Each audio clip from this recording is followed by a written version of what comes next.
최근 글로벌 사회를 맞아서 전 세계 각국에 퍼져 있는 한국인들의 목소리가 크게 들려오고 있습니다. 그런데 한 가지 주목할 점은 이제 한인들이 세계 각국에서 주요한 포지션에 자리하게 되면서 지금까지 한국이 경험하지 못한 일들이 다양하게 발생하고 있습니다. 오랜 기간 동안 한국은 강대국들 사이에서 제대로 된 목소리를 내지 못한 면도 있었는데, 이렇게 한국인들 혹은 한국인이 진출한 분야에서 외교적으로 힘을 실어주는 것은 주목할 만한데요. 그들은 하나같이 고국 대한민국을 기억하고 끝까지 한국이 잘 되도록 능력을 발휘하고 있었습니다. 반면 한국은 이렇게 자신의 고국을 끝까지 기억하고 오히려 타국에서 한국의 국익을 대변하려 합니다만, 이러한 한국의 모습과는 상반되게 일본에서는 청천벽력과 같은 일들이 일어나고 있다고 합니다. 게다가 한일 간 외교 간의 갈등이 심화되는 와중에 한일 양국 출신 사람들의 모습이 상반되고 있어 큰 관심을 끌고 있습니다. 현재 세계적으로 어떠한 일이 지속적으로 발생하는지 살펴보도록 하겠습니다. 먼저 한국은 세계적인 유력 정치인들의 아내분들이 한국인으로 매우 큰 영향을 끼쳐주고 있습니다. 독일의 경우에 슈레더 전 독일 총리의 부인은 김소연 씨로 잘 알려져 있습니다. 슈레더 총리의 경우 현직이 아니지만 독일 정치계에 끼치는 영향력은 절대 작다고 할 수 없는데요.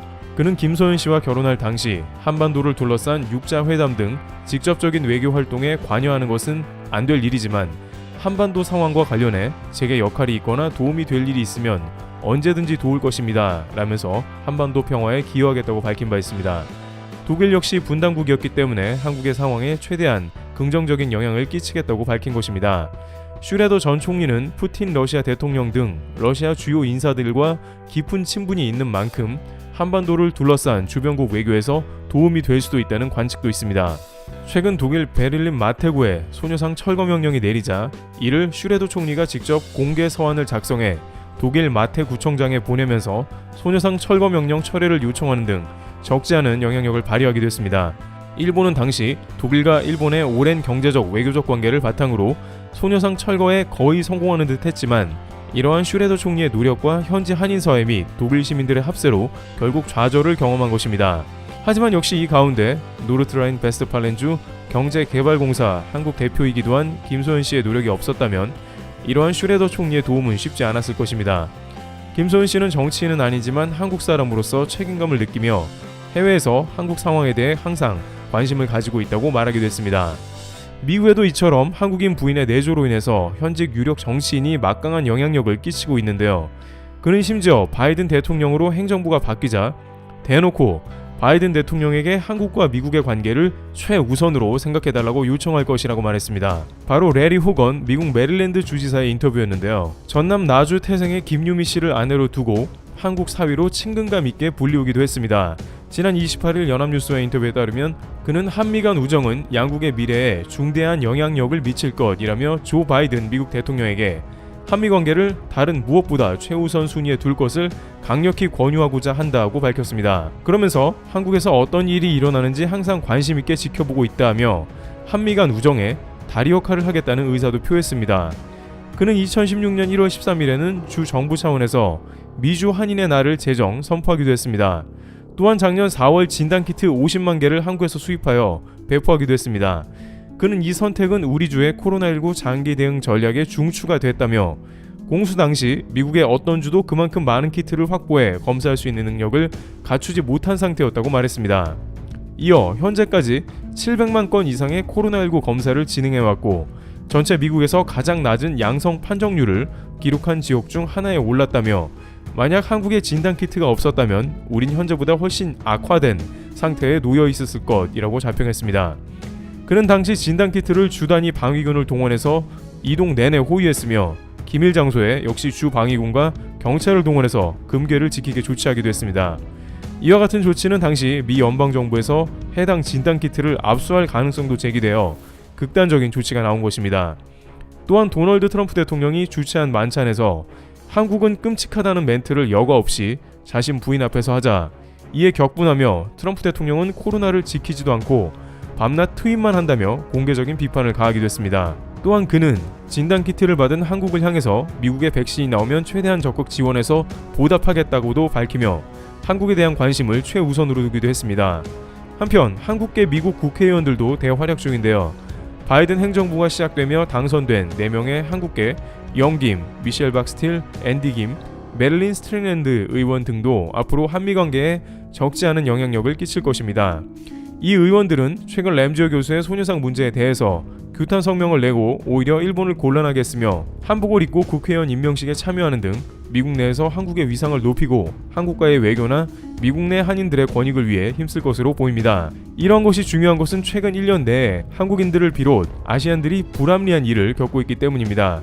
특히 미국에서 중국을 코로나 원인으로 생각하면서 그간 쌓여온 아시안들에 대한 각종 불만이 급증하여 덩달아 한국인들도 피해를 입고 있는 것으로 확인됩니다.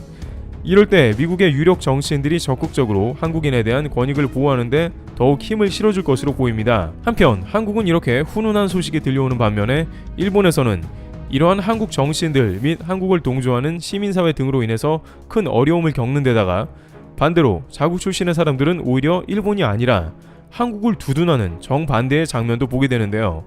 마이크 혼다 전 미국 연방 하원 의원은 위안부 지킴이로 잘 알려져 있고 한국을 옹호하면서 일본 정부를 비판합니다. 그는 최근까지도 위안부 문제를 아예 뿌리 뽑아야 하며 일본 정부를 제재하는 방안도 추진해야 한다고 주장했습니다. 또한 2019년 수출 규제를 자행한 아베 내각을 향해서 아베는 어리석고 경제 규제는 부적절하다고 말했습니다.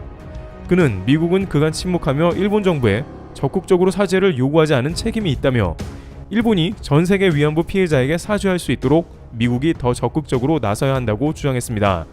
오히려 일본계 의원임에도 불구하고 한일 간의 가장 예민한 위안부 문제에 큰 힘을 실어준 사람이기도 합니다. 예술 분야이긴 합니다만 봉준호 감독은 미국 영화계 주류라는 오스카상을 수상하며 국격을 높였습니다만 반대로 일본계 카즈히로 감독 역시 오스카상을 받았으나 그는 난 미국인이라고 잘라 말하면서 일본 영화계에서 많은 부조리를 보았고 이를 떠나 미국으로 왔기 때문에 나의 재능을 펼치고 이런 상을 받을 수 있었다면서 일본 취재 기자단에 찬물을 끼얹기도 했습니다. 그렇다면 이런 일이 왜 계속 반복되는지 궁금해지는데요.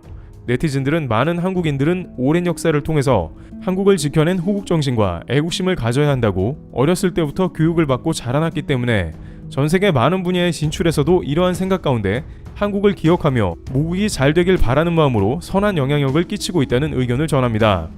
과거 러시아 연해주에 거주하던 고려인 같은 경우 우즈벡이나 카자흐스탄 등지로 강제 이주당했지만 여전히 그들은 자신의 정체성을 한국인으로 생각하고 한국으로 돌아가야 한다고 말하고 있음이 확인됩니다.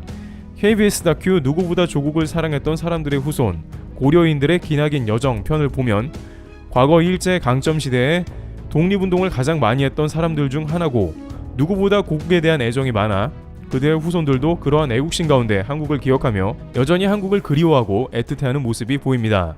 한국은 지정학적 위치상 강대국에 둘러싸여 있고 반드시 자신의 힘으로 이것을 이겨내야 했습니다. 최근 들어서 국가 간의 간섭이나 다툼이 잦아지면서 더욱 나라가 힘을 길러야 하는 국면이 된 것입니다. 특히 일본과 중국 등은 현재에도 틈만 나면 한국을 어려움에 빠뜨리려고 호시탐탐 노리고 있습니다. 바로 이럴 때 한국인들이 세계 각지로 나아가서 고국을 옹호해주고 보호하려고 애를 써주고 있기 때문에 앞으로 한국이 국제사회에서 훨씬 더 곤란에 빠지지 않고 인정받는 자리에 설 수 있으리라는 의견이 나옵니다.